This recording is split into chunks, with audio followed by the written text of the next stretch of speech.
Thank you for everyone who joined us last year for part 1 of our Art of the Possible sessions.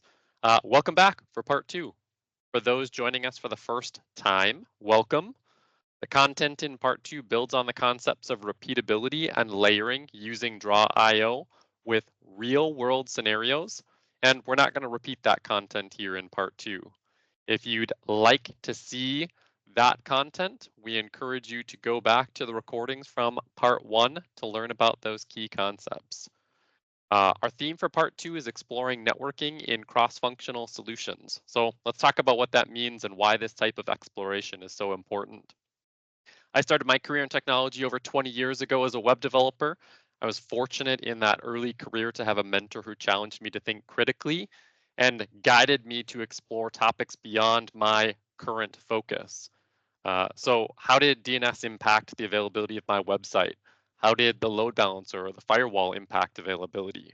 What was the impact of Active Directory on users' ability to authenticate to my site? What impact could storage have on the performance of my database queries? What impact could a vMotion have on the availability of my site or the connection to my database? Although I didn't actually need to know the answers to any of those questions to write code, the answers allowed me to understand how the connected pieces created a complete solution. And understanding those technologies to the left and to the right of my core focus really helped me be a better developer. They helped me effectively troubleshoot problems, and they helped me identify areas of interest and passion and chart my career development path. The theme of looking left and looking right is the core theme for part 2.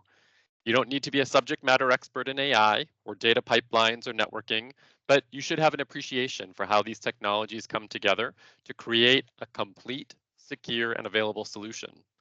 You should have an understanding of how to collaborate with your peers in their respective solution areas, and that's the focus here in part 2. Our session today is the first of 6 sessions currently planned for part 2 of this cross-functional series. Before we get started, let's quickly cover some expectations for questions during the session. Although the raise hand feature is enabled, we won't be taking live questions during this session. We ask that you post all questions in the Q&A so our moderators can review and respond throughout the session. If you prefer to ask questions anonymously, just be sure to check the post anonymously checkbox when submitting your question. For today's session, Salman will begin with an overview of the Retrieval Augmented Generation, or RAG, use case. Next, Melody and Rachel will jump into the tooling and help us make sense of our various studios in Azure and walk through a quick demo. Then, Mike Shelton will review vector databases and vector embeddings.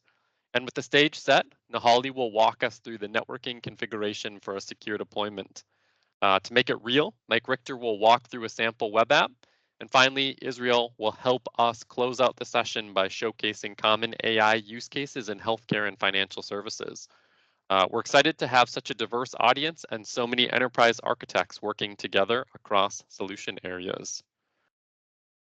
As always, we'd like to say a huge thank you to our moderators and presenters who will be helping us with the session today, as well as the Q&A and answering questions. With that said, Salman, over to you to walk us through the Retrieval Augmented Generation use case. Right. Thank you, David. Let me share my screen, and I hope everyone can see now. Can someone please confirm? Yep. Okay, perfect. Thank you. All right, thank you, David. Yeah, so let's start with a Gen AI project lifecycle, and then this is primarily to set the stage about what are the things we are going to see in detail in the later part. So, just to give a quick overview of a large language model or a foundation model, these all are the AI models that is being trained with a very large amount of data, and it will be taking days or weeks, or even depends on the cases, it will take several months and several GPUs to build such a reliable large language model. So in this new era of a Gen AI based projects or AI solutions, we will see how exactly the project life cycle look like. So it's always start with a business use case. So when we are building a solution in an enterprise or in your company, you will have some business use case, and then based on the business use case, you need to pick a right large language model. So in Azure, there are hosted Azure AI services like OpenAI, and many other services are available. And in open source AI large language models also available in Azure, like Llama and V2 from Microsoft. So there are many options are available. So based on the use case, you'll be picking one or more large language model.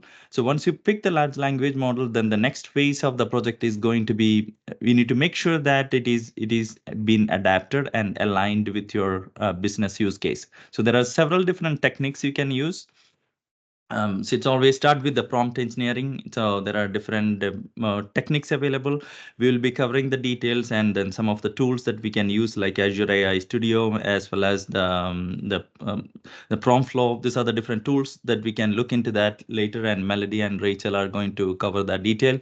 And a prompt engineering, you will be giving a character to your LLM, and then there are different models like zero-shot learning, prompt engineering, and then the few shot. There are different way you can improve the experience to use your LLM to adapt to your business use case. And then other option is going to be fine tuning. So we are seeing this one as a very rarely used model. So this is primarily to train your existing LLM with a fairly good amount of data. The concept is like at least you need a 200 examples with a human label data, and you can train the system. In this case, let's say for example a GPT 3.5, and then you can adapt that LLM to a particular use case on your particular domain. And then the next common model that we are seeing is the retrieval augmented generation. This is what we are going to cover in detail in this particular session. And this is one of the common scenario that we are seeing while customers, especially in the enterprise world, people are using with LLMs. So this particular process itself is an iterative process. So once you adapt and align a particular LLM with a particular use case, you will be evaluating and making sure that it is really meeting the business use case that you have in the scope. And so you can continuously do this one, and we have different tools available. Again, the Prompt Flow AI Studio, these are the different tools that we will be introducing today. And with a true enterprise grade in mindset, how we can ensure that the security and compliance in picture. And then once you're ready and this business use case are met and we are confirmed with this particular LLM to go to the production. And so that is what you can use the application integration.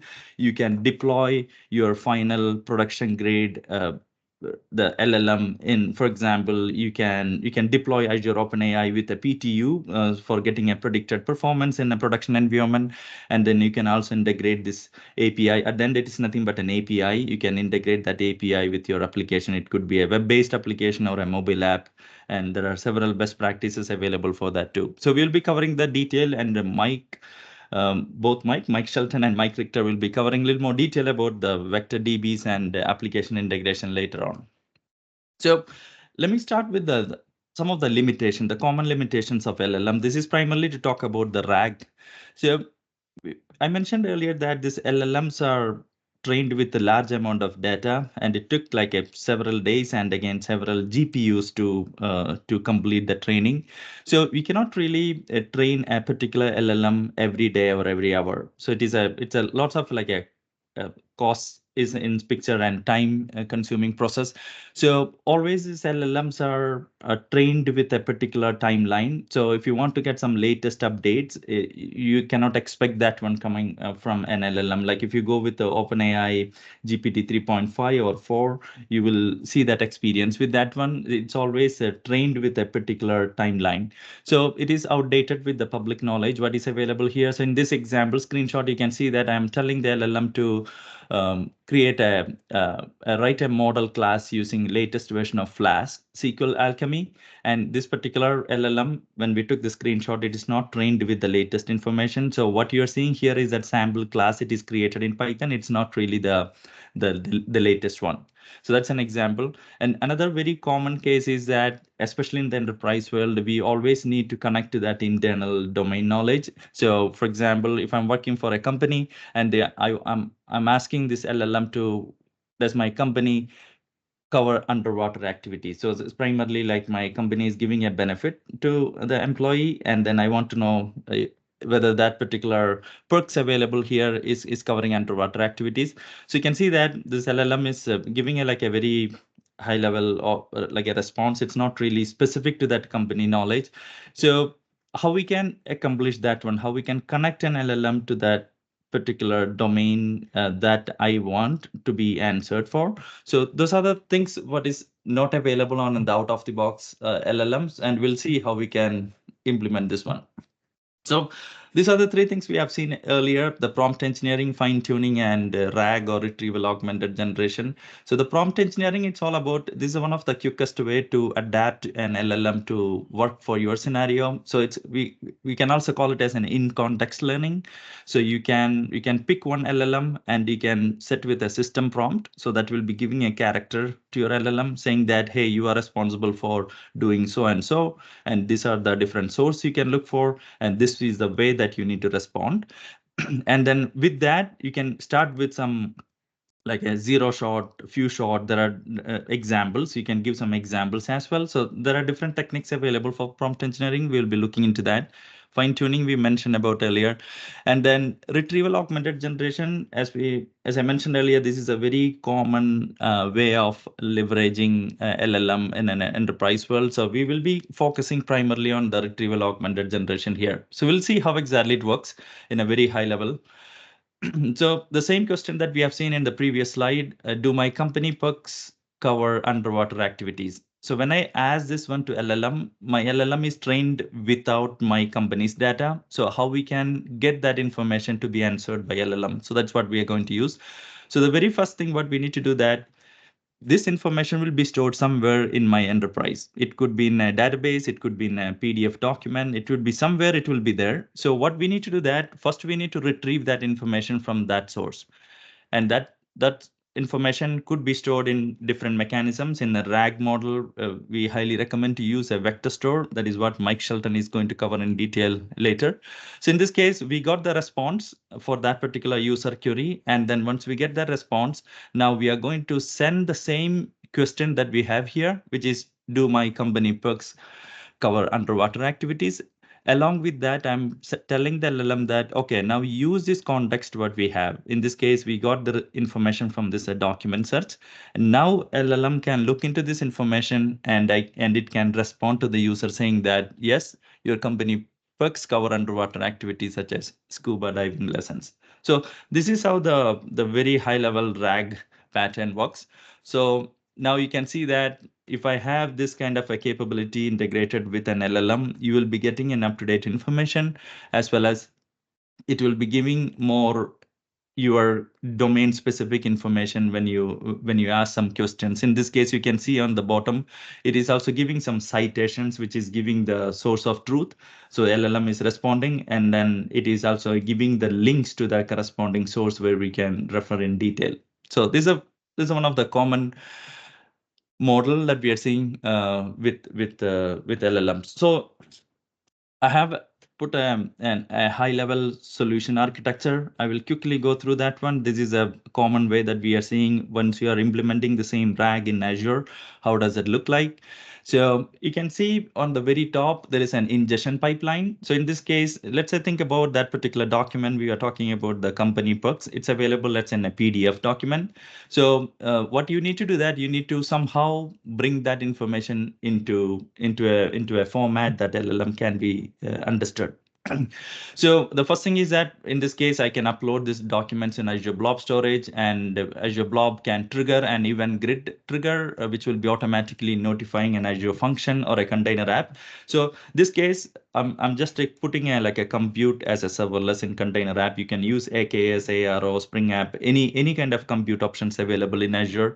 And in this case, I'm using just an example as a LangChain as an orchestrator. This is one of the famous open source orchestrator here. You can use semantic, and there are different, you can use your own code as well. For in this case, it's all about just chunking the documents, what we have in the blob storage.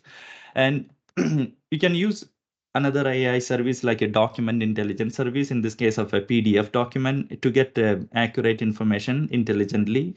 So you can get that information, and you can generate a corresponding embedding using Azure OpenAI ADA, and then you can store that information in Azure AI Search, or whole name is Cognitive Search. Sorry, I did not change the name here, for somehow it is not reflected. Okay, so so this is all about the preparation phase. So now your data, what is need to be available as a vector model, it's available in a vector store, in this case Azure AI Search. And now once the user is ready to query the LLM for getting the corresponding domain data. So what we need to do, that user is sending a query. In this case, it's a single page app. And then it is going through a layer 7 protection and then hitting another container app. In this case, this is a API, what we are talking about. Like if you remember the previous slide on the life cycle, once you are done with your adaptation and alignment, once you publish this API into a production environment, that API can be hosted anywhere. It could be an app service or container apps or Azure Functions, AKS, etc. And this is where the real orchestration coming into the picture. So you can use semantic kernel, LangChain, and there are there are many different orchestrators available today. And then in this case, this again, I'm just giving an as an example here. So that orchestrator, what it is going to do, that it is first, it is going to convert that user query into a vector embedding. Again, it is going to use the text ADA embedding in this case. And then it is going to make a vector query search with the vector store. And then once we get the data back, it is going to be in text format. It is what it is. This orchestrator is going to send that information along with the user query into, in this case, we are using GPT-4, and then GPT-4 will be responding back. You can see that it is by default, it is enabled with the responsible AI capabilities. So in a production environment, it is highly recommended to enable that one. By default, it is. And then you'll be responding back. So you can also use a in-memory cache like Azure Redis cache if you want to cache that information. For example, if the user is asking about the same question, if you don't want to hit that LLM again, you can retrieve that information from an in-memory cache. So those are the things, framework like a LangChain or semantic kernel is going to be helpful. It will be retrieving that information from the in-memory. And you can also store some operational database. In this case, for example, I can use Azure Cosmos DB to track some other details about this particular interaction between the user and an agent. And then I can send that information back to the user. So if you look into a very high level, and if you map that RAG into an Azure world, this would be a kind of a sample representation of how does it look like. Again, you can mix and match with any compute and storage in this case, and that is what we are going to cover in detail about in the remaining part. I'm passing over to Melody now to cover the Azure AI Studio. Thank you. All right, thank you so much, Somian. Let me share my screen here, and please let me know if you can see my screen. Yes. We're sharing? Okay, awesome. So now let's talk about tooling. So I first covered the AI Studio. So why we want to use the AI Studio? I want to give you a comparison between all those services, including OpenAI Studio, AI Studio, Machine Learning Studio that you have probably heard about before. And then I'll go to a demo for the AI Studio and also carrying the networking, deploy to web app, and bring your own data cases. So here is a service map between Azure AI Studio and Machine Learning Studio. Note that Azure OpenAI Studio is going to be deprecated, and all the useful features will be integrated to be part of the Azure AI Studio. So you can easily use it to manage your AI project. Here in this service matching map, there are two columns that I want to call out. First one is the target user. For Azure AI Studio, it's mainly targeted for the developers, cloud solution architects, and technical decision makers. Whereas for Azure Machine Learning Studio, it's usually the machine learning engineers or data scientists who take the most advantage of that. And another thing is capacity. So as Soumya mentioned, we usually want to use the retrieval augmented generation on your own data and with the AI search integration and also prompt flow. So this is when we want to use Azure AI Studio because it takes care of all those resources. It has the internal connection among all those resources and give you the direct solution. And for Azure Machine Learning Studio, it provides the automated ML and drag and drop UI for low-code ML development. So now let me go to the Azure AI Studio to show you this demo. Let me share my screen here. Okay, so here I am in my Azure portal. So there are multiple ways you can create an Azure AI Studio resource. So let me show it here. You can just add new Azure AI, select your subscription, resource group, give it a region that you prefer. And then for the Azure AI service, I'm choosing one here and the storage account as well. You can also choose your keyword or create a new one. So in this demo, we're going to show you everything in the public networking, but in the later part of this webinar, Mihaly will show us the private with approved outbound option for networking. So give your project a more secure state. And we can also go ahead and configure the encryption, identity, tags, and then review and create. So I'm not going to actually create this because it takes some time. We can just go ahead and look at this AI project that I have already created. So if you click on this resource and then hit Launch Azure AI Studio, it will take you to the actual studio. So here in the Manage tab, you can see there is the overview of your projects.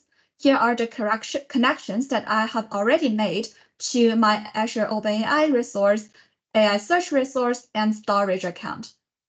So let me go ahead to my own AI project created here. So this leads us to this Build tab. So in here, you're going to be able to access this playground. This is the main area that you're gonna interact with your assistant here.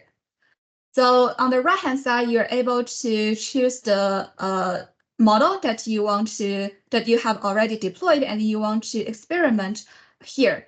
And here on the left-hand side, you can see the system message. So here is a default one saying you're an AI assistant that help people find information. So now I'm going to ask some questions to this assistant. So I'm going to type it here. And my question is, can you summarize the RAI benefit for me? So if we interact with OpenAI or GPT model a lot, we probably know RAI, this acronym means responsible AI.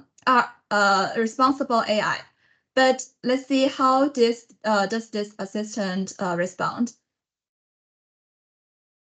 So yeah, it's kind of recalculating this acronym for us, but it's not exactly what we want. You can see it gives some bullet points of the summarization in a pretty nice way, but actually it is not something that we're looking for. So what we can do is to do the system message tuning. So instead of this default one, I want to give it more specific directions to how I want it to address my questions here. So I add the tone friendly AI assistant, and I want it to put the answers in bullet points instead of the numbers, and no more than 100 words because I don't have too much time to read it, and also cite if it references any documents. And let me apply the changes, and then I will replay the chat again, asking the same question. So switch to the assistant to generate. Okay, so you can see now it's giving us yet another translation for this acronym, and you can see it's giving the answer in the bullet points, and it's also giving reference as I asked here, and the answer is also significantly shorter than the last one. So it's actually improving. And what we can do as well is to add examples from the example tab. So now it's trained on one zero-shot example because there are none of them. So I'll go ahead and add one. So here I will ask the user question and assistant answer pair. So I will ask, can you summarize the benefits of Customer Copilot, which is some similar question. And then I'll give the answer very short in 3 points here. And I'll apply the changes, and I want to replay the chat and ask the same question again. So you can see now it is actually getting our AI right. So this is the responsible AI, and also doing all the other instructions as I listed here. So it's actually learning pretty well using even just one single example. And you can also add another example or several for future learning to better guide your assistant. And another thing we can do is to add your own data.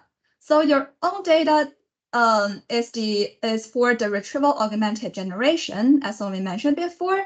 So this can be for your local data or the data source already. You have already made the connection to this AI project. So today I'm not going to add it live, but I will add some index I have already created with the AI search resource. So there is also option that you can have a private connection. There are some application to it that Nihali will introduce in our later section. So here I choose the search type of the hybrid search. This is combination of vector and keyword search. And now I want to ask the same question again. So now it is thinking, it is actually looking for the answer for my question in this knowledge base that I have attached. So let's see how it goes. So if you're interested, I can show you this is the huge menu for responsible AI that I made an index in the studio here. So you can see it's pretty quickly give us a result with bullet points, and also here are the references. So it's pointing exactly to the specific part that it gives the answer for me with. So it is pretty accurate. And if you are happy with this result by assistant, you can go to this deploy to a web app tab and actually make it to your own web app. And this part Mike will cover in our later sections. So that's all for my part, and I'll hand over to Rachel to show us the prompt flow. Thank you so much, Melody. And now let me quickly share my screen here. So for here, I will introduce what the prompt flow does. As you can see here in Azure AI Studio, you have a function called prompt flow. And the prompt flow is a development tool designed to streamline the entire development cycle of AI applications powered by large language models. As the momentum of large language model-based AI applications continue to grow across the globe, Azure AI Studio Prompt Flow provides a comprehensive solution that simplifies the process of prototyping, experimenting, iterating, and deploying your AI applications. So with prompt flow, you can create executable flows that link large language models, prompts, and Python tools through a visualized graph. Debug, share, and iterate your flows with ease through team collaboration. You can also create prompt variants and evaluate their performance through large-scale testing. You can also deploy a real-time endpoint that unlocks the full power of large language models for your application. So now I will quickly show you how to create a prompt flow.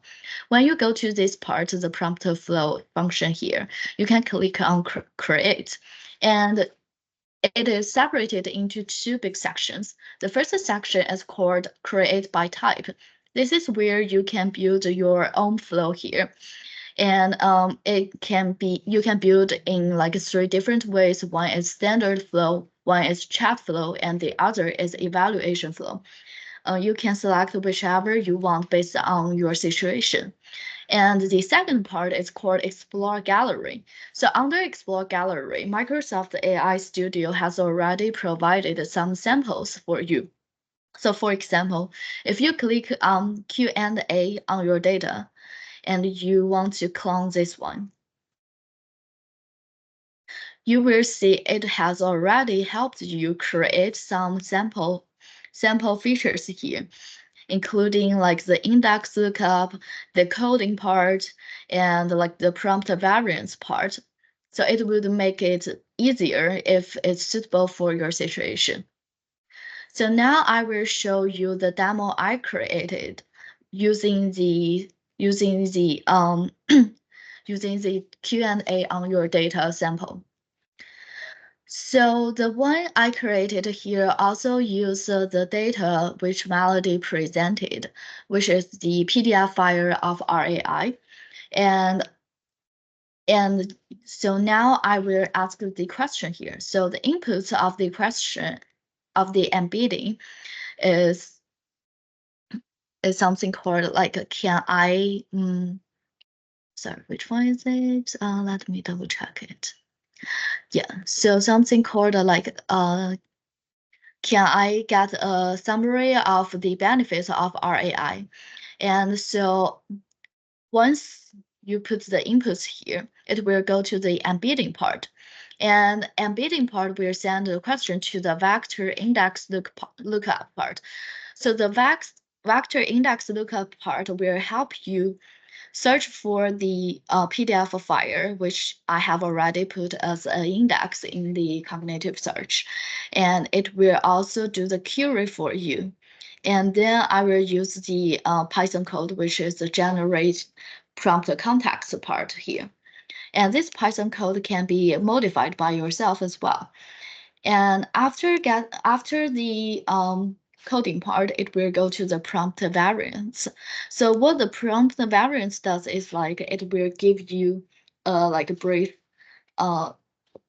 explanation for the system message and the user message and the human message here. That's the part where you need to let the OpenAI model know like what kind of answer you want from the OpenAI model. And so after that, you will get the answer to the question with context. And so the output here, I have already generated. It looks like that. So what prompt flow usually does is like when you did not get a very satisfied output from the original playground or original chatbot, you want to get a higher accuracy or you want to enhance the accuracy here. So you will use the prompt flow here. And also quick remind, you need to select the runtime before every time you start to build the prompt flow. Before we have some capacity selection for the runtime, but for now, we only provide the selection for automatic runtime. And with automatic runtime, you do not need to worry about your capacity. If you have a larger data set there, so the capacity will be automatically enhanced. Also, as you can see here, there is like an evaluation part where you can do some evaluate. And there is also like install package and view install package part with save part. And also you can deploy your prompt flow as well. So that's pretty much about the prompt flow. Now I will hand it over to Mike Shelton. Excellent. Thank you, Rachel. Let me share my screen. And what I want to do in the next few minutes is spend a little bit of time talking more about vector databases and what we have to think of, one, why we are preparing our data in such a way, and what we have to think about in getting our data prepared to be able to be leveraged in the RAG pattern that we've talked about so far. So as we look at a high level abstracted architecture, if you will, for some of the things that we've talked about, we saw earlier in the detailed architecture diagram, this idea of we have an interface. We saw various different examples through prompt flow as an example, or Azure AI Studio, how we might construct that. We leverage an orchestrator. As we saw earlier, an example of that was LangChain that might orchestrate our interaction between the large language model, which you would see here represented in Azure OpenAI service, and then our repository for our bring our own data. And here you see represented in Azure AI Search, which was in the previous diagram. Now, what's important is how do we, one, gather and then prepare the data that we're going to store in that search. We want that search to be really efficient, to give us really accurate results, because we are doing this interactively with the end users of our application. And we want to make sure that we're getting one, rapid response time, and two, accurate results that we can ultimately support our query into the large language model. Now, if we think of how we search generally, there's a couple of ways that we might be familiar with. One is a traditional database query, how we might be leveraging our standard structured data in, say, a relational database. Data is very structured, very refined, very easy for us to access from that perspective. Another way, if we think of traditional searches, might be a keyword search, which we might be searching on a variety of keywords or various different aspects we have in our data.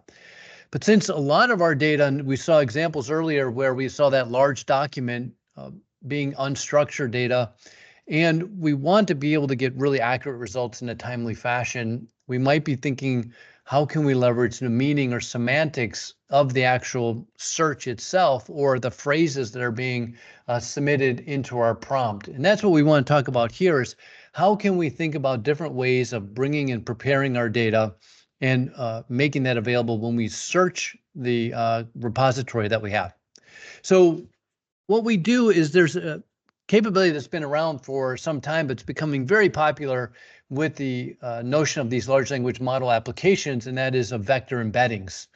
And the idea of a vector embedding is fairly straightforward. There's a bit that we can get into, but to keep it simple for our discussion today, is essentially an array of numbers that represent the meaning and semantic of the data in which we are going to be creating these vector embeddings from. The way that there's a variety of ways in which we can create these vector embeddings, but a very simple way, and one that fits very naturally into our efforts here, is to use a large language model to be able to do that. So we have our source data, wherever it comes from, and then we're going to create this vector embedding, which is an array of numbers that represent the semantics and meaning of that particular data, and we're going to store that in some repository somewhere. Now, when we think about how we go about doing this, as we saw in the earlier diagram of the full architecture, I want to spend a little bit on the ingestion part. And we can think of this as a traditional data ingestion pipeline. We might think of it in what we would normally build in any other data architecture, where we're going to be extracting, transforming, and loading our data into some repository. As we see here, we have different types of data sources. These could be structured data from a database that we want to ingest and store in our repository. It could be unstructured data, which is very common in these types of applications. And the data size and data volume and the frequency in which we want to keep this data current could be variable. We might have a finite set of data. We might have data that's coming in over a period of time. But some of the things that we need to keep in mind or consider as we talk about building this repository is this idea of chunking.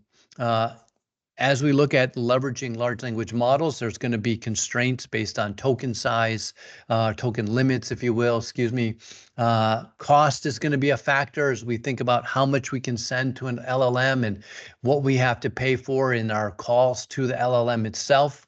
So we want to think about how we're going to prepare our data, chunking the data into manageable sizes of meaning and context, and then ultimately how we're going to prepare that data for retrieval through some indexing mechanism. And then again, as I just mentioned in the previous slide, we're going to leverage vector embeddings to really extract the meaning and semantic of that data so that we can store that and then be able to use that later on when we go to our retrieval. There are some common models, as we saw earlier. Text ADA embedding 002 is a common large language model that we would use to create these embeddings. But then depending on what we're actually sourcing our data to create these embeddings, there might be other approaches that we take. Whether we're using images or multimodal models, we might think of other ways of doing that. But for our purposes today, and it's very common that you would use the text ADA embedding 002 LLM, and then you're going to, as we saw earlier, create the embedding, and then we want to store that somewhere. So you may have heard or have seen vector databases, very popular these days with these large language model applications. And the idea here is we're going to look for a data repository that can store these embeddings. Ideally, they may have a specific way of storing that as understanding the embedding itself. And then secondarily, we want to think about how we're indexing, because we want to be able to query or search for those embeddings in a very specific way. So as an example from the architecture that we're displaying here, we use Azure AI Search, which is a search capability in Azure that's enhancing its capabilities to store these vector embeddings and to be able to search over those as well. But there's a variety of options that you may choose from. A variety of open source or as well as native data stores. Pinecone is an example, is a native data store, a vector database.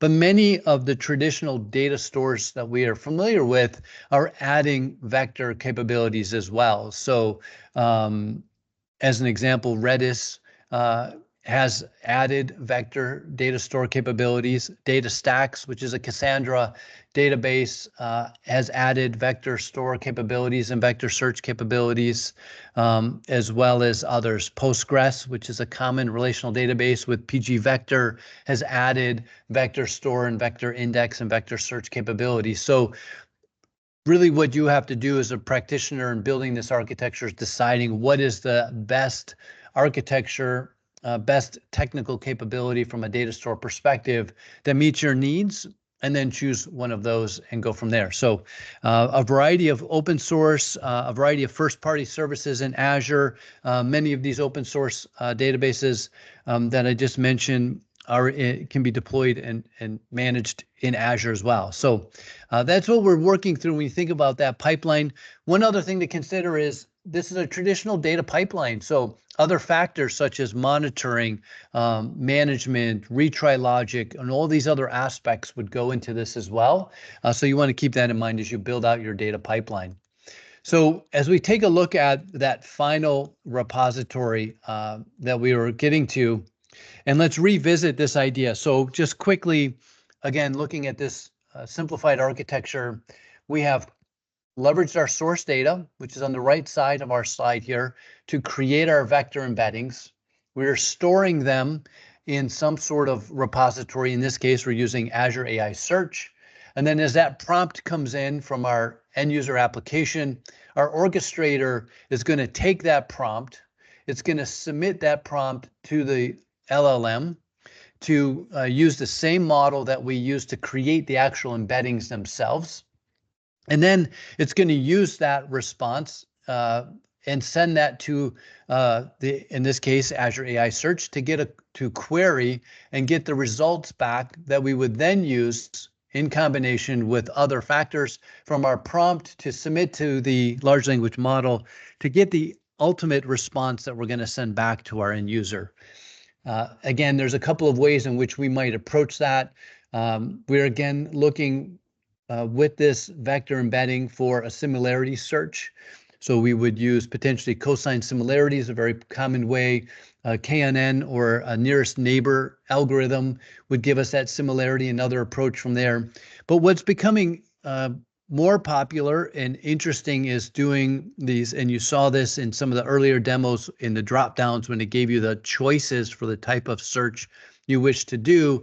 And the idea is a hybrid where we might combine a keyword search with the semantics. So we're getting the benefits of filtering from a keyword, let's say, but then applying the semantics so we get that most efficient search out of the environment that we're looking for, and getting us really accurate results that we can then get a very accurate result when we submit to our large language model. Now, as you see here, a bit of a simplified diagram. We saw some other architecture diagrams that showed us a variety of components that we have here to consider. In this case, we have a variety of source data sitting in some data repository. We have the large language models themselves being served through Azure OpenAI Service. We have, in this case, the Azure AI Search, which is a repository that we're leveraging to store our data from the RAG pattern. We have a variety of prompts and queries going back and forth here with an orchestrator. So these components are potentially individual services or capabilities that we would have in Azure, and getting all of these pieces to ensure that they're communicating effectively and securely is something that is of critical nature. And Holly's going to walk us through next the design from a network perspective. How do we ensure that these components can all speak together and that they are secure in that aspect as well? Holly, please. Thank you, Mike. Great stuff. Let me share my screen.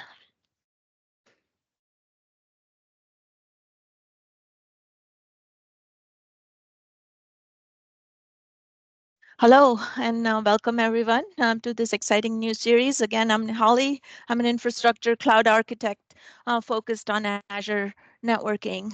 I want to thank again all our presenters from our cross-functional teams for sharing their different perspectives on the RAG use case. And thank you to all our moderators for supporting this event. A special shout out to David O'Keefe for bringing the holistic CTO perspective to the series.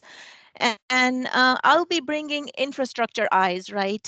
So let's bridge it all together from a secure networking perspective. So if you have been on my previous session, this screen that I'm sharing would look familiar to you. Basically, what you see is a draw.io tool that I'm using to build reusable and layered architectures to run session.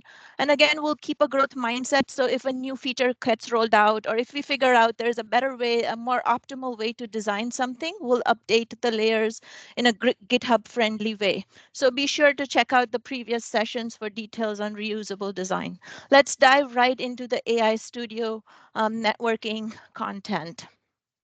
So just as a reminder, AI Studio is in preview.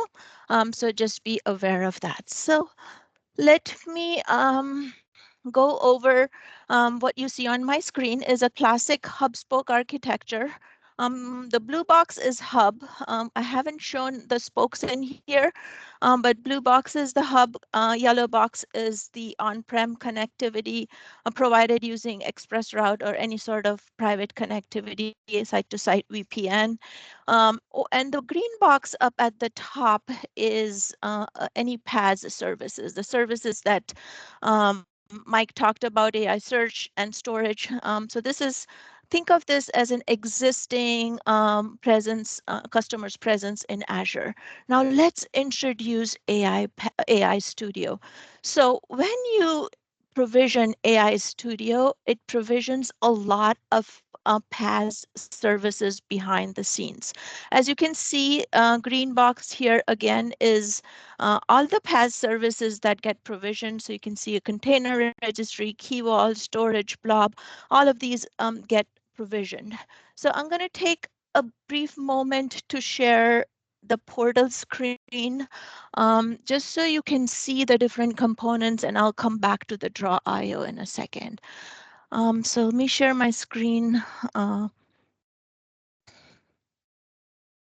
right. So here I have the Azure AI Studio already provisioned. So when you go to the Azure AI Studio, from a networking perspective, if you click on this tab, it shows you 3 different options to configure it. So public access out of the box, if you provision, let me go to this option first. There are 3 different ways to provision AI Studio. One is the public access, the one that Melody demoed earlier. And then there are 2 other options, which says allow internet outbound and allow approved outbound. We're going to focus on the last one today. There is very little difference between the middle and the last option. Note that they both are provision managed VNet. So the second 2 options provision managed VNet, and I'll go over the differences in a little bit. So that's the network, the most important tab here from a network perspective. And be aware, I have the links in the FAQ, but be aware that there are some differences between AI Studio. So this is the AI Studio networking link, and then there is a managed machine learning studio networking. There are subtle differences between the two. The biggest being that in the AI Studio, currently we do not support bring your own VNet. Okay, so these are the 2 available, publicly available links, and I will go into the details of AI Studio networking. Okay, so with that, let me bring you back to this screen here. So let's look at the first scenario with public networking. As you could see, the public networking over here. So how does the traffic flow when we have public networking enabled? So let's take a look. So there are 2, oops, it's missing. There are 2 different flows that I have shown in. The green flow is this external user coming, can access the AI Studio publicly. Again, this is with the first setting. And then remember that when we talk outbound from AI Studio, it is always from the perspective of the compute. And as you know, compute is needed to run prompt flow that Rachel showed earlier, and any other like creating an index. So we do need the compute, and this outbound flow is from the perspective of the compute. And in a very, very simple scenario, mostly for POC and a quick a use case for AI Studio, what we would do is from this, we would deploy to web app. So web app could be in a customer's PaaS. And the way the flow would work is this external user will connect to the web app. The web app can in turn talk to the AI Studio API endpoint and also the AI search that Mike Shelton was referring to earlier. So very, very simple. There is no private endpoints yet. So now let's dive into the second option. So I'll turn off these layers. And let's dive into the second option. So this is the more enterprise friendly option where we do private with approved outbound. I have shared, and I took this screen capture from our public documentation. If you have this Draw.io and click on it, it would take you right to where I took this screen capture from. But basically, it's showing the differences between the middle option and the last option. The biggest difference is that the last option use private endpoints to access Azure resources, and in this option, you would incur some costs for FQDN outbound rules. It provisions a firewall behind the scenes, and I'll go into the details. But they're very similar. The only difference, like I said, is it forces you to use private endpoints for outbound. All right, so now let's look at how the flows will work with the private with approved outbound. So imagine that you provisioned the AI Studio with the last option. The first thing you want to do is you want to, because this is not reachable, it's no longer reachable from outside, you want to project 2 private endpoints in the customer's VNet. All right. So then the way the flow will work, of course, there is no private endpoint discussion complete without DNS. So behind the scenes, when you provision private endpoints, and if you choose the right options, it will provision DNS zones. I have listed the corresponding DNS zones that get provisioned. And the way the flow would work is that this user sitting, in a subnet in Azure can access the studio using the private endpoint. Now, how would it work for the on-prem user sitting over here? There are some DNS implications. I did a deep dive in my previous series on private endpoint and DNS. Daniel has some amazing blogs on that content as well, so be sure to check that out. It is in our FAQ. But under the hood, the way it works is we have 2 different options. Be sure that you have DNS set up correctly for this to work from on-prem. We have 2 different methods. One is the classic IaaS-based, setup for hybrid DNS, and then we also offer the private DNS resolver, which is the PaaS-based service in Azure. There is a deep dive videos on those as well. So let's turn off custom DNS for now. And let me add the compute layer. So note that a very important note in here, and when I did this first time, I did not realize that. But when you provision this last option, it provision the private endpoint until you provision the compute. So the moment you provision the compute, a managed VNet gets spun up behind the scene. You have no access to the managed VNet. But when you provision the compute, the private endpoints for all of these PaaS services get projected in the managed VNet. Now, remember, this is different from projecting these 2, the Machine Learning Studio and API Studio endpoints in customers VNet. So those were for this user to access the machine learning or AI Studio. And these private endpoints are for compute to access the PaaS services. Okay, so lots of private endpoints here. And then last but not the least, I would project these 2 private endpoints into the managed VNet. So the blue lines are showing the customer's PaaS services are also projected in the managed VNet. So now let's look at how the prompt flow will work.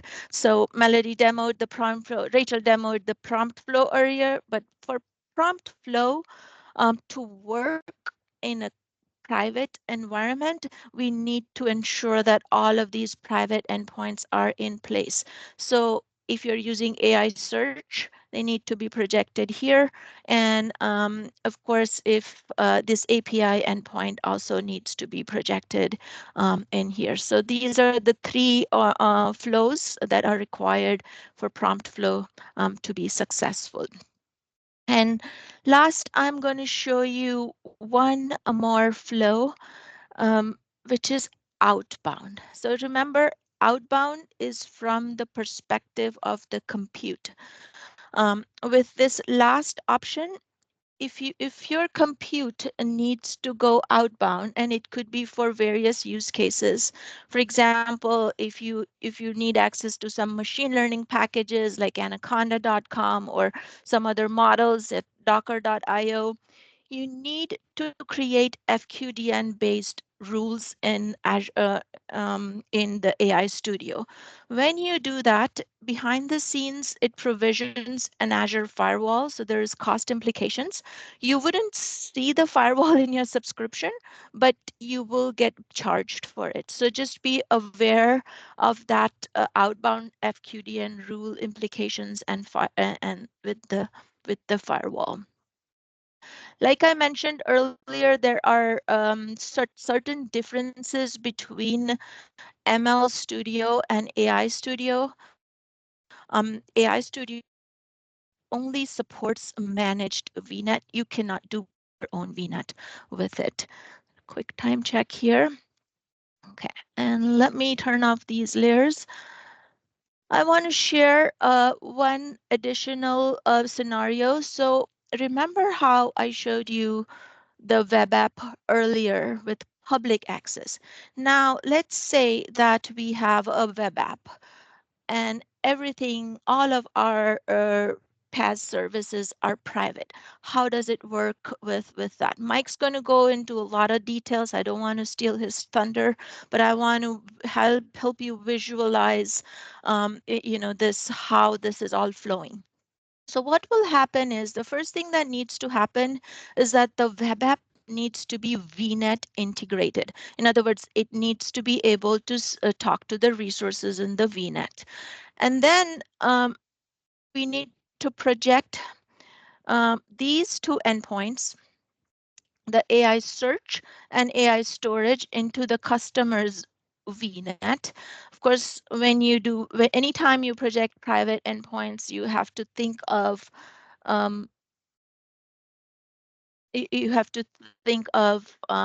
DNS integration. And then, so those are the DNS zones that get provisioned. And then there's this optional shared private access element as well that you need to enable between the two. And then the flow, the way the flows would work is, of course, this external user would have no access to any of the PaaS services, all the red flows indicating no public access. So the external user will talk to the web app, which is VNet integrated, which will in turn talk to the private endpoints. All right, so that's how this whole flow would work. Let me just do a quick check on anything else I would like to review with everyone. No, I think that sets the stage for Mike, who's going to go into the sample web app. And thank you again, everyone, for joining. And I hope you enjoyed the session so far. Over to you, Mike. Cool. Thanks to Holly. All right, let me share my browser here. All right. So, hey, everyone. Mike Richter. I'm a cloud solution architect, the Microsoft partner team. And I'm going to demo some of the topics we've been talking about today. I'm going to show you how you can work with Azure OpenAI from our PaaS services and still get all the enterprise features you need, like the network isolation Nahali was just talking about. So here I am. I've got my Azure AI services in the Azure portal open, and you can see I've got an OpenAI endpoint. And if I go into the networking pane here, you can see that this Azure AI service is locked down to a specific virtual network, right? This one's called Networking Demo VNet. So only requests that emerge from this VNet can reach OpenAI, and there's no public access available. Now, let me go to the Azure AI Playground, where we can, usually we can react with the Azure OpenAI models. So since the Azure OpenAI is locked down to a VNet, even this playground environment for interacting with the models is not going to work, right? So if I type in hello, I get access denied, virtual network, firewall rules. Now we do have this nice web app deployment feature. It will take all my configuration from Azure AI and deploy it to an AI app in Azure App Services, right? App Services is our PaaS, Platform as a Service feature for hosting web applications, right? Now, I already went ahead and filled out this form and deployed the web application. We can see it here. Now, this is the default deployment of this application, right? I just made two really simple changes. First, by default, the app requires you to authenticate with a Microsoft Entra ID, so I removed that requirement. The second, I just changed the title of the web app to AI app, not on VNet, and that's because when you click the option from the playground, the website that gets deployed is not attached to any VNet, right? It's essentially networkless, totally publicly available on the internet, unable to reach any service on Azure that does live inside of a virtual network. So if I try to interact with it here, you see I get an error message. Right, access denied. All right, so let's take a look at how this web application is configured so you can easily see what I'm talking about, right? So here is the Azure portal for this application. If I go down to the networking section, you can see that nothing is configured, right? For inbound traffic or for outbound traffic, nothing is configured. That's not now, but this is not ideal in an enterprise scenario, right? Not having an application that may not be on a virtual network, may not meet our requirements. You may want to lock down certain resources to a virtual network and restrict access to them, right? So think about services like a database or Azure storage. You're going to want to also, in some scenarios, lock down your Azure OpenAI instance to keep it more secure and less vulnerable to attacks. Also, you may have rules that prevent workloads in a virtual network from calling external services outside of a network, but you still want them to access Azure services. And that's what's great about Azure App Service. You get the convenience of a PaaS service without having to sacrifice your enterprise needs. So I cloned our first website, and you can see it here now. And I updated the title of this one to AI app on the VNet because I put this web app on a VNet so it can access the OpenAI service. So if I type something in here now, it's going to work. All right. Cool. So it's generating a delicious recipe for me right there.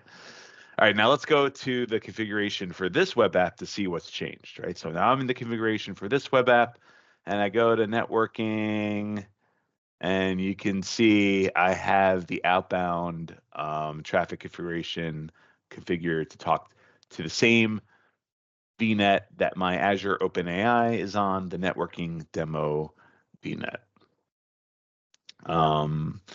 The inbound traffic is not configured. Just to make this demo simpler, it's easy for me to access, because if I restricted the inbound access, I'd have to create a jump box inside of the VNet and RDP into that to make this work. But the outbound is configured, and so that means any requests leaving the web app, so a request leaving the web app, like the one going to Azure OpenAI endpoint, will get routed through the VNet first, and that's why all of this works.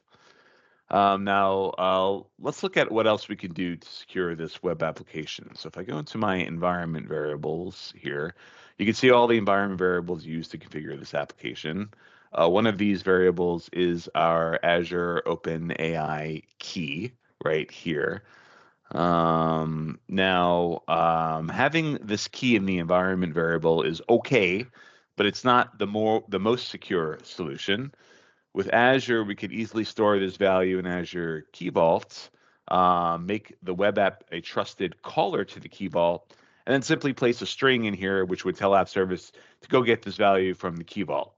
And then we can, lock down access to Key Vault so that it's strictly controlled by, your security officers at your company, and applications can only get access that they need, and the developers and the operations teams, they'll never need to have access.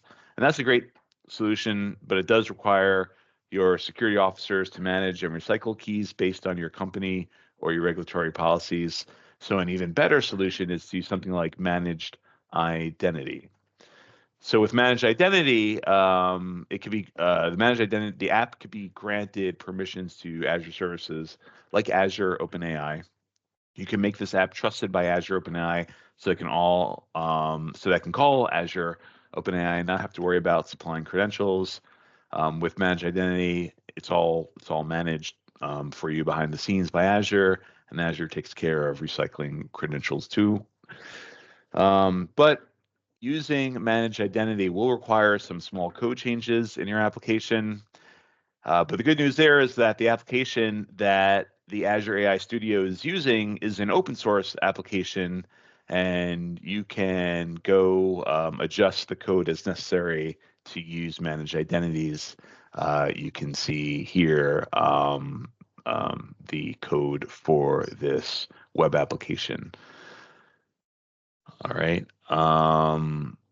Of course, you can modify this code all you want, right? So it's a great way to continue building out a real application that you started back in Azure AI Studio. All right, so hopefully you're seeing that Azure AI makes it easy to take your generative AI project and easily deploy it as an app without having to sacrifice any of the security or compliance requirements you might have. But you might be thinking Azure App Service may not always be the best solution. You know, maybe you're not just building apps, or maybe you're building APIs, right? Maybe you're using Docker containers, or maybe you want like true serverless consumption-based pricing. You know, Azure App Service is just one of many Azure services where your generative AI app can live. And here's a great Microsoft Learn document that helps you decide what service you should choose for hosting your applications. I'll just call a couple of these out. There's Azure Spring Apps, so a fully managed PaaS service that has been uniquely built by Microsoft and VMware to host Java Spring Boot applications. There's Azure Functions for hosting lightweight APIs with consumption-based pricing. There's Azure Container Instances, which is a service aimed at running Docker container batch jobs. There's Azure, there's AKS, which is our world-class managed service for Kubernetes in Azure. And then there's Azure Container Apps, which is a relatively new service for running containers in Azure. And it's built on AKS, but takes away a lot of the complexity of Kubernetes itself. And it also offers many developer plugins to increase your developer velocity and productivity. So these services are optimized for certain workloads, but they all support the enterprise features that I demonstrated earlier, like the network isolation, the key vault integration, and managed identities.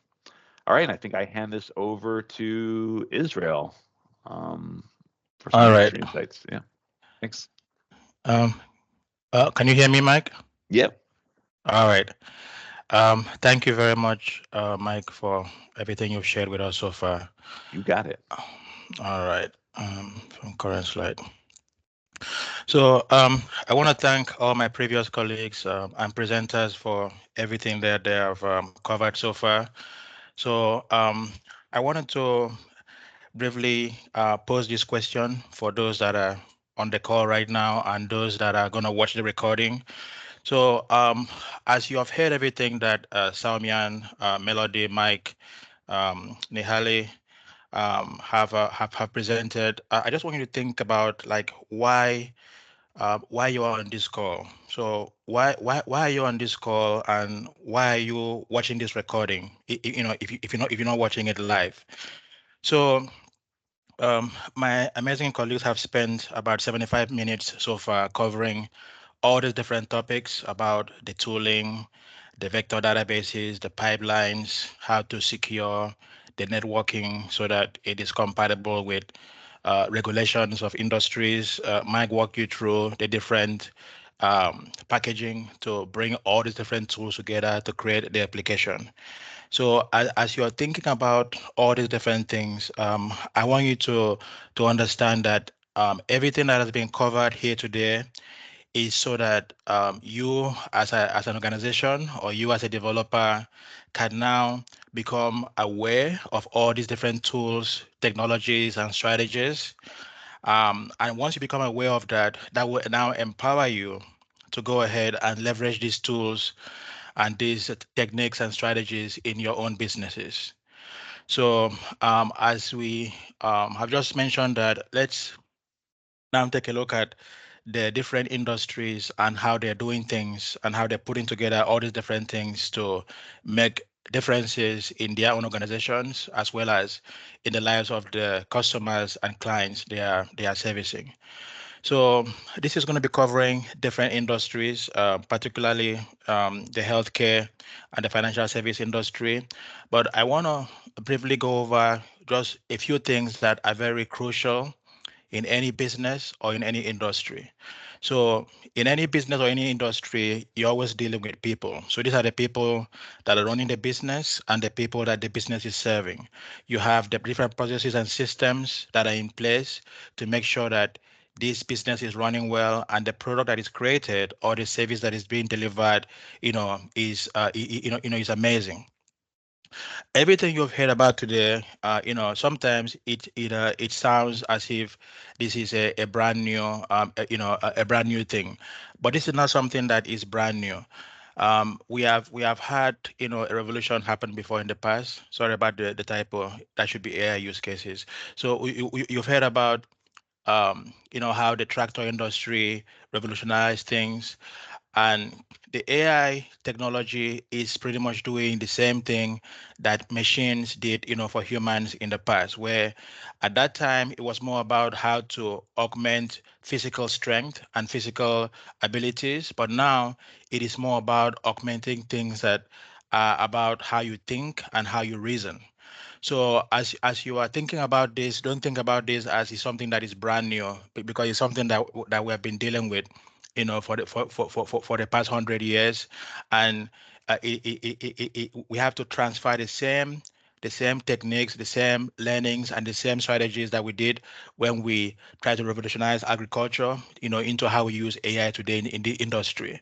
So as you're thinking about the people, the process, and the product or services that are created, one of the ways in which our partners and customers are using this technology is to optimize their business system and processes, also augment the employee skills and the abilities of the employees, reduce the overall financial cost of running the business, also improve and increase the quality of the service or the quality of the product, which in general ends up cutting down the expenses, increasing the output, which means that the profit margin of that particular business, is going to increase.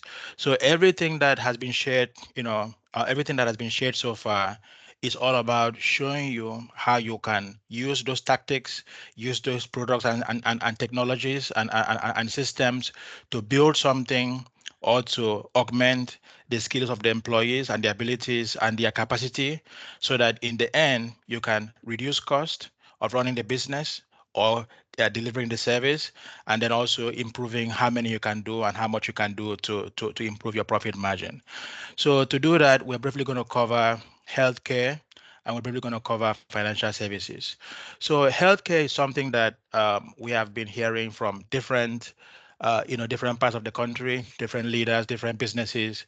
They talk about how the cost of running healthcare, is very expensive, how there are a lot of inefficiencies, how it is so hard, and all those different things. So we're going to briefly going to cover some of these things like patient support, how certain patterns can be recognized in the in the business, how to personalize the service that is given to a particular customer or patient, how to manage claims in a way that is more efficient, how to estimate costs, and also some of the different clinical intelligence that happen behind the scenes, and then things like documentation, which is very important in a healthcare environment where we are constantly seeing different doctors, and different people are coming in. So capturing what has happened, capturing what is going to happen, capturing the recommendation, that is something that is now much simplified because of the use of AI.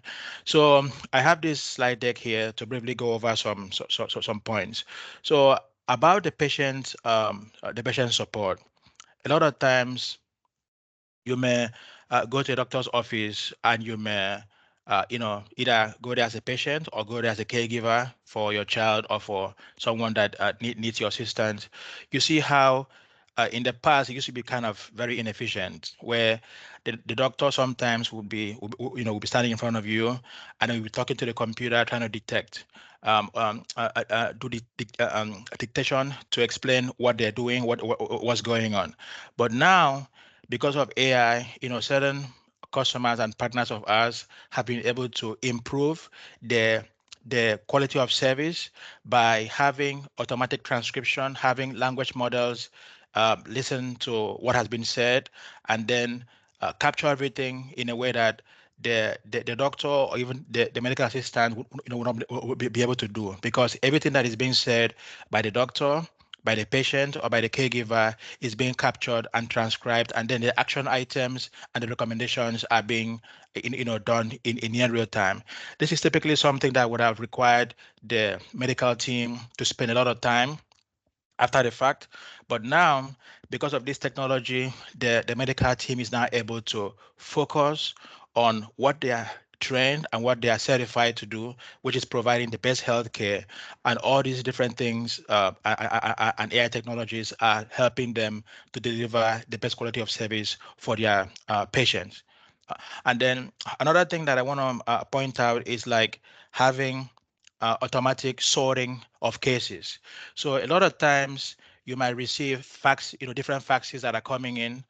You might receive different medical records that are coming in, and typically it used to require maybe like sometimes 3 to 5 humans to read through all those things and then go through like a manual verification process. But now, leveraging some of the different Azure cognitive services like document intelligence and Azure AI search and the open source and the OpenAI language models, we are able to automate all those things where the human is only coming to take a look at the final result, and like several hours and days of processing is eliminated because of that automation using the different capabilities and the language models. And the other thing that is also very important here is a lot of times it might take a medical team member so much time to scan through all the different documentation and the different information. But with the different co-pilots that our partners are able to build, the analysis of this clinical documentation is taking significantly less time, which allows the providers to quickly see the history of the patient and to see what has been said, what has been done, and then to take action, immediately, instead of wasting time on something that it is not really relevant for the case, but it's a very time consuming prerequisite that has to be done in order to provide the service. So those are some of the different high level benefits that we have by leveraging the AI services to build these capabilities to enable the healthcare partners and businesses to provide much better services to their clients and patients. The other part that I wanted to talk about briefly in healthcare is that Nihali covered something about private networking, and I think Mike hinted on that briefly before I came to present. These different networking capabilities that we have is very, very important, because a lot of times the certification like HIPAA or high tech is required for these applications to be certified. So making sure that you have a way of keeping the credentials out of the code, like Matt was showing you, also making sure that you have a way of keeping every resource inside the private network, like Nihali was explaining, is very, very important in order for you to achieve the HIPAA, high tech, and all these other different certifications that the healthcare industry needs. So I'm going to briefly come over to the financial services part. So AI, the language models, as well as the complementary cognitive services, are also leveraged in contact center